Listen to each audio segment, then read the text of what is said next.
Hi everyone, this is Liz from Creative Life of Liz, and I am here to flip you through my book bujo for 2020.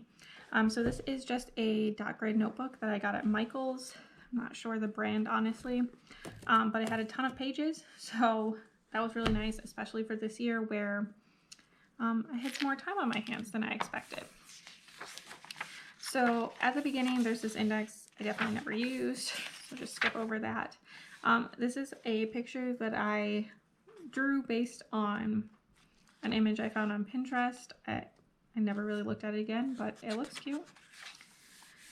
This was my 2019 review of books, what I was reading, all of that good stuff based on what my Goodreads said. My goal was 100 books for 2020. I read 130 books in 2019, so definitely seemed doable. I then put in some of the reading challenges. This is actually where the bookmark goes. So I had the Pop Sugar Reading Challenge, the Creating Co. 2020 Book Challenge, and then Romanceopoly. This is kind of what the board included, and then I had a couple of pages. This was the Moon Challenges and the Sun Challenges. Next up was readathons. Honestly, I was not super reliable about using these pages, but I put in some of the readathons that I was kind of interested in. Definitely didn't fill in anything for December, but you know, it goes how it goes. And then this was new releases. I was even worse about using this. These were books I was potentially interested in. You can see that definitely fell off as well. Then we move into January. I used a tiny piece of washi tape for the start of each month just so that I could find them. So I put my monthly calendar, which just had some like significant things going on that might impact my reading. I used like a template based on the nightowl.bookworm on Instagram, showing their reading. So I filled in some details about my reading for the month. Apparently I read 19 books in January. And then you can see this is just like my setup to record every book. So I put the name and the author, my rating, details about the page numbers, whether the author was male, female, if it was co-authors. Non-binary should be something I labeled, but I was unreliable about that, to be honest. What country they're from, what category of book it falls under, and then if it was an ebook, paper book, hardcover, or audiobook. Covered the reading challenges that I was covering, and then this has the dates that I was reading the book.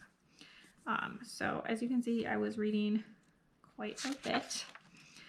This was the Lunar New Year readathon, so I put in an extra page here, tell me about it, and then this was my TBR and what I actually managed to read.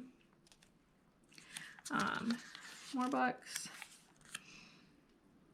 These are the dates that I was reading and the kind of like the books I was reading during that time. My favorite book was Would Like to Meet by Rachel Winters. My least favorite was Crazy Rich Asians. I DNF'd that book actually.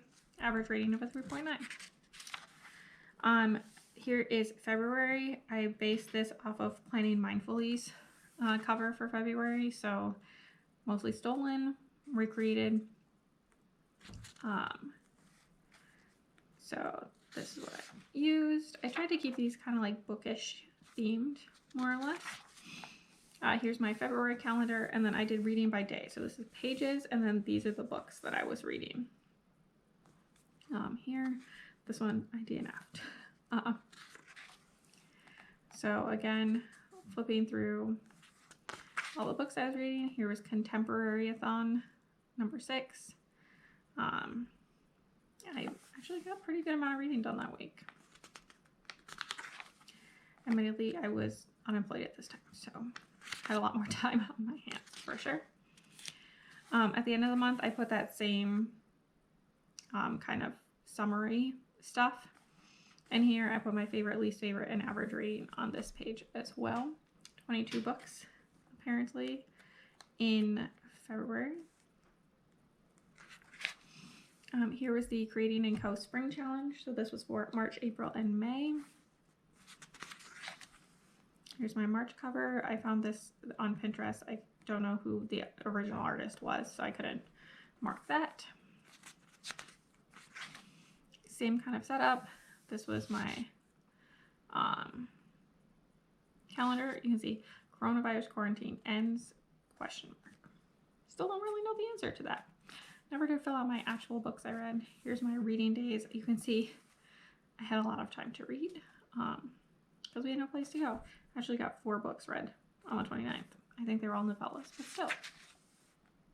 This was the historical romance readathon. I put in a little bingo, and then this was my reading list. I got a pretty good amount done, and this is like the challenges it would cover because you could double up on that. And then I have my reading during this time.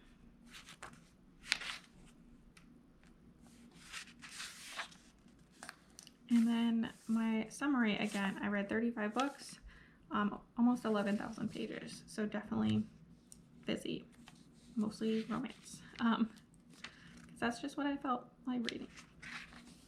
Here's my April plan with me. I covered this from Seed Successful You. Used different colors, I think, but yeah. And this was a quote from The Little Prince. Again, same setup. Here's my calendar of what was going on. I read more than 300 pages per day every single day of April, so definitely busy. Here was the Magical Readathon, the Owls edition.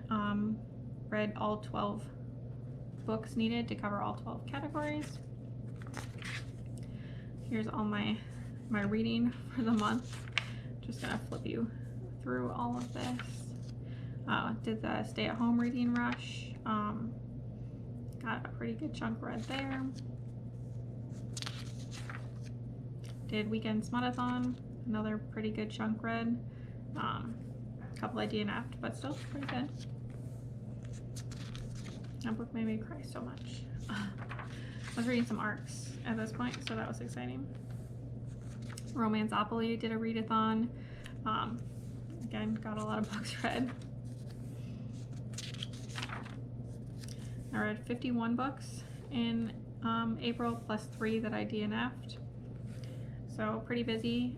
This page was my NetGalley arc review. I started using it pretty reliably, and then it just kind of fell off. I put a little tiny washi tape here to mark it.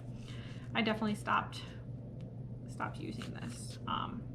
I've read all of these, but never actually filled most of that in. I'd finished Romanceopoly, both the Sun and Moon packs, so I started again. I did a pretty good chunk of them a second time, actually. This was May. I based this cover on Bujo and Cookie's cover. I think I should use a fatter pen to write May, but otherwise I think it's pretty cute. Here's my calendar. Not a lot to fill in, but I did start a new job, so I was pretty busy.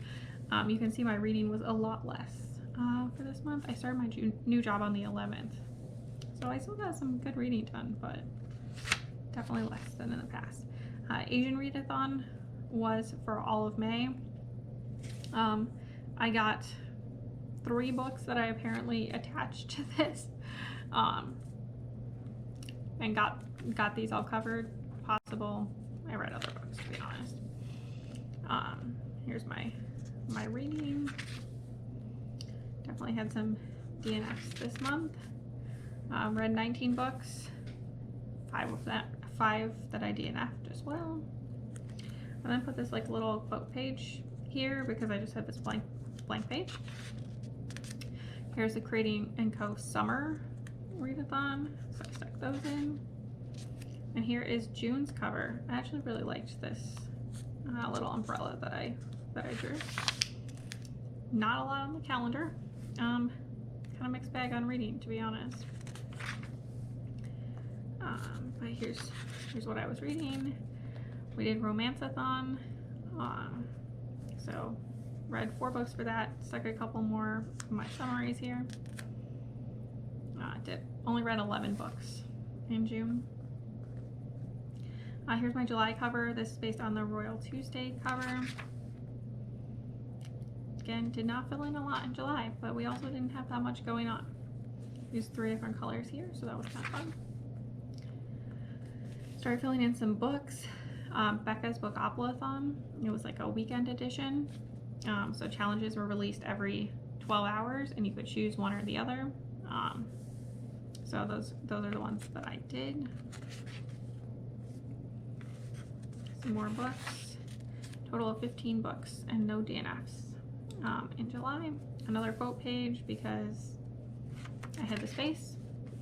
Here is the magical readathon for the Newts. This is supposed to be completed in August, but due to COVID, G said that it could go through the end of the year, so I ended up putting it in at this spot, but I actually did all of it in August. So here's my cover based on Amanda Rach Lee. Had nothing going on. Pretty good reading month. As you can see, I found a lot of short books to kind of help me here. So that's what I was reading. Historical romance did another readathon. This was like a weekend edition, so smaller.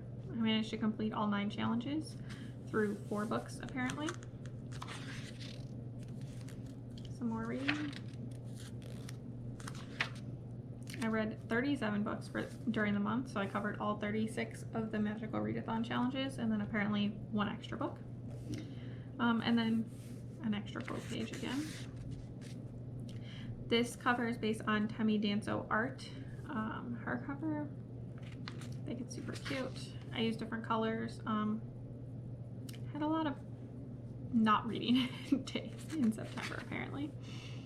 Here is the Creating & Co. Fall Challenges. I forgot to stick it in before September, so I just stuck it in here. Definitely a couple I never finished, but whatever. Here's Becca Bookopoly-thon, which was a whole month-long challenge. I did 5 rolls. I ended up not getting any doubles, so these were my 5 books that I ended up reading for that. Mamma Mia-thon covered the first 12 days, so I did a pretty good chunk across the board for that. What I was reading, 11 books in total, which is still pretty good considering I had so many days where I just didn't read anything. I used the like little flask there. Here's my October cover based on Pippa's art. I think these ghosts are so cute. Yeah, a lot of birthdays and stuff, but not otherwise a lot going on. Pretty good reading month. It was Arctober, so I tried to make some progress on some of my arcs and see what I managed to read. I did get a couple bingos, so I think that was pretty good. Here's what I was reading.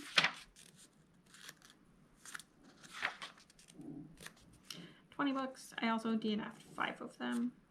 I like my cute little witch's hat there. Here's the Paranormal Romance Readathon. This went over a couple of days of October and then into November, so I stuck it here. I managed to read 7 books. That's pretty good. Here's my November cover based on Study Breeze. It's a rough month. Obviously, didn't read it all that day. Kind of used reading as an escape a little bit towards the end of the month. Here's what I was reading. Did a 1,000 Doors readathon, which you started at the beginning. You got to pick your prompt and then you kind of followed based on how each book did. So that was pretty fun. Did the Gilmore Girls readathon. Managed to get a bingo here. Read 6 books for it. Some more books. Read 32 books total in November. And then I had this extra page, so I found this like pixel art and then recreated it in the dog grid. I think it's kind of cute. And then here's my December cover, some more pixel art. And then just a quote. Another tough month, another day of no reading. No reading also on the 24th. That's when I was traveling and then seeing my family. Did have some time to read the rest of the month. This is the Creating & Co. Winter Challenge, which is still going on for January and February, but I just kind of finished what I could finish and then just gave up, pretty much. So here's what I was reading. I was reading a lot of novellas in December. There was another weekend smutathon, so I got a pretty good chunk of books read then. I really just wanted to get a lot of books read, so I read 38. Also DNF'd one. I ended up at 300 and some books. Another pixel art, a lucky cat. 2020 year in a review. This is what my planner says was my total books, pages, and DNFs. This is not really matching what my Goodreads says, but I just went with it. Format, a lot of ebooks. I had Kindle Unlimited for a good chunk of time. Did read some hardcover and paperbacks. My favorite book of the year, I think, was The House in the Cerulean Sea. It just kind of stuck with me. And then I'm left with a bunch of blank pages, which I just didn't use. And then here is my dot grid spacing. So that is everything for this planner. Let me know how you plan for your books. Do you plan at all for your reading? Let me know below. Like and subscribe as well if you want to. I would really appreciate it. Follow me on Instagram at Creative Life of Liz to see all my spreads. I do post some things, usually just readathon spreads for my book Bujo, but we'll see what happens in 2021, I guess. And until next time, bye.